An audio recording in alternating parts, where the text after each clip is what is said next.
Hi, this is Jeff with the IT department, here to give you a quick rundown on how Google Forms works, along with some examples that might give you some ideas on how it could work for you. So let's go ahead and take a look at some examples that we have. If you go to the eou.edu/IT page, we have some examples of Google Forms embedded. It's already in production right now. One of them is our student employment application for student workers. It's a 4-page Google form, basically an online application that allows them to fill out their information and submit it. We also have a copy or a link to a paper application, but we just thought, being the IT department, this might be a little better use and a little more helpful to our potential student workers that come on. The next example we have is something that you might all be familiar with. This is the WordPress opt-in form. Basically asking for people to let us know who they are and any other people that are involved with their departmental website and what the departmental website is, and submit it so we can get them moved over to WordPress. And our last example is one that HR just put out recently. It's a voting. Basically, they're voting for particular people on customer service excellence, and you can put in their name and rank them on how friendly they are, or prompt their services, and put in your name and your email address and write a little narrative and submit it. And basically, like I said, and these are all embedded into web pages, so this gives you an idea of how that would work within a web page. You can also, I'm just going to show you the WordPress opt-in list on what it looks like, on how we create it in our Google Docs/Drive. Basically what it's doing is it creates a spreadsheet. So every time someone enters some information, whatever your questions are, it gets inputted into the cells. And as you can see, this is an active form right now. These are the ones I've completed, and these are obviously the sites that I have left to do. So this keeps me organized on tasks and lets me know who's opted in and who hasn't. And you can also view the form. If you go up here, we can edit the form, you can embed the form here, you can delete the form, but you don't want to delete a production form, especially if it's embedded on your web page. But we can edit the form here if we want. We can change the theme, we can do all kinds of things, but this is just the way I have this one set up. So these are the 3 questions that I've asked people, and you can see you can edit the questions on various types. You can ask different things, and you notice that there's an action button over here. You can edit the confirmation once they hit the submit button and such. So, but we're going to create a new one just to give you an idea how it works. So we're going to go to our Google. This used to be Google Docs. It's now called Google Drive. There's another video about that in one of our other series, so I would recommend you check that out because this is a new change. So let's create a new Google form. So as you can see, this takes us to a kind of a worksheet, and we're going to call this is going to be the title of your Google form, example Google form.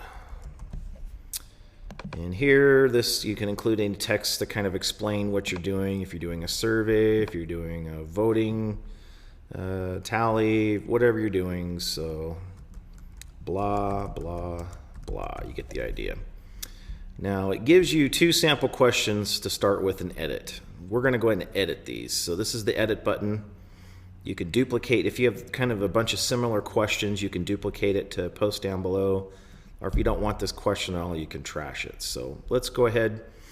This is a short, what's called a short form answer, but we're going to edit it. So it gives you, let's say, what is your name? And the next help question, if you want to explain what kind of information you want inputted, let's say I want their first and last name. And from here, the question type, this is a short answer. You can make it a paragraph if it needs to be, you know, more than just a few words. You can create a multiple choice option. You can have check boxes. You can choose from a list and just create what the list option is. You can rate them on a scale of 1 to 5 if you really want, or you can set up a grid. But ours is just going to be a simple text. This is your answer. You can check this here if you want to make this a required question where they can't get out of the form unless they answer this question correctly. But I want their name, so I'm going to add that there. Now, sample question, we're just going to delete this. So we're going to add an item up here, and let's say we want to do a paragraph text. And let's ask them a question. How cool are you? Explain in great detail. And there, you can make this a required question if you want. We're not going to. So we're done with this one. Now let's add a next. And let's do a multiple choice question next. Let's just say, rate yourself on your coolness. And let's see, option 1, really cool. You can click to add other options. So we'll put kinda cool and not cool. And we can make this a required question if you want. Let's be done with it. Let's go ahead and add another item. Check boxes. Is your boss cool? And you probably shouldn't be standing with your boss if he's there watching this video with you. So we'll do yes, so I don't want to get anybody in trouble. And no. And we'll be done with this one. Then we'll go to choose from a list. And let's think of something here we can put. Name your particular coolness. And option 1, let's say you're awesome. Next option, maybe neat.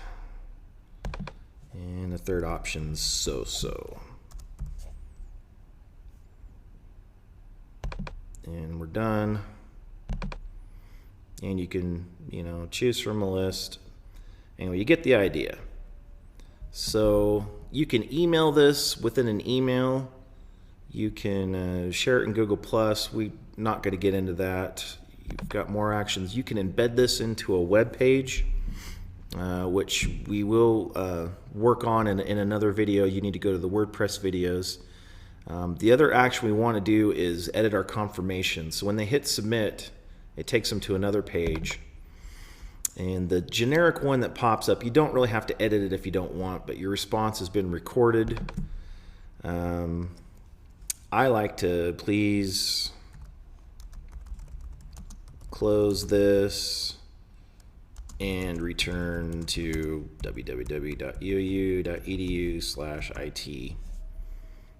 And you can require users to sign. If you want only EOU.edu people to do this, you can require people to sign in before they do it.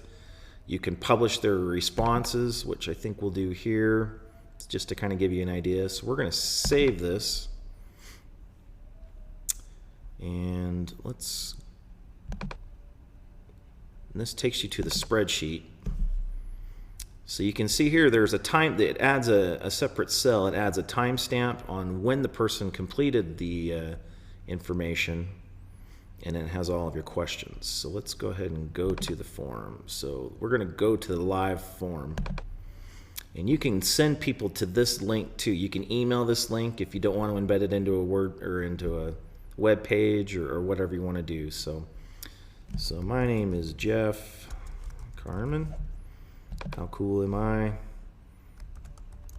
I'm super cool. And rate yourself on your coolest. I'm really cool. Is your boss cool? Yeah, my boss is pretty cool, because he's probably going to watch this. And name your particular coolness. I'm awesome. And that's it. We're going to submit this. And your response has been recorded. Please close this and return to EOU IT. So like I said, it just takes them to another page so it doesn't kind of leave them hanging. I like to add a web page just to kind of give them some place to go. So obviously I click it and I'm back to the IT homepage. And if we go back to the form, let's see, if you go to see responses in Spreadsheet here, you can see I did this on 425 at 112. Gives you my name, gives you all my information, and basically it just collects all the information here. So when you want to see results, or if you, like I said, if you're tallying up for a voting contest or you're doing a survey, this is where all of your answers are going to go. They're going to embed into a spreadsheet. It's a bit limited. It's not going to send you an email when somebody submits. Like I said, it just populates into a spreadsheet. So a lot of basic functions would be really good for Google Forms. So it's something I would definitely recommend that you check out and try.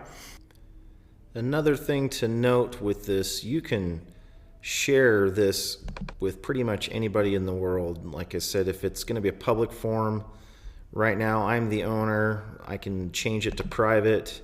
Like I said, if you're going to embed it on a web page, you're probably going to want to make it public for everybody. You don't probably want them to allow them to edit it, so keep that unchecked. You can limit it to anybody who has the link, which basically is public. You can limit it to only people at eou.edu, so they'd have to sign in, or people with eou.edu with the link.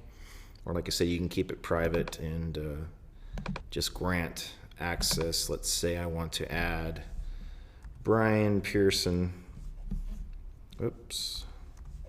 from the IT department, and he can only view this. You can do that here if you want. Now, the other thing to note, if you're going to embed this form in a web page, obviously you'd click it here. The one process that we have set up to basically do, if this is going to be embedded into a departmental web page and you do it, but let's say you leave EOU, I mean, obviously you're going to be the owner. If you leave, there's going to be a problem with this form not being public anymore. So if you create a form and you embed it into a departmental web page, you need to add forms at eou.edu. And basically they can edit, so you need to save and share that, and then go back and make them the owner. This way, this will protect the form, departmental form, from being deleted. So if I leave EOU, this form is still going to be in the website. So you won't be putting your department in any problems or anything like that. So make sure you save your changes and you are done. And this is how we go through and edit a Google form. I'd like to thank you for watching this video. If you have any questions about this, please contact the help desk. Our phone number is 541-962-3111, or you can send us an email at helpdesk@eou.edu. Thanks for watching this video on Google Forms, and we hope to see you again real soon.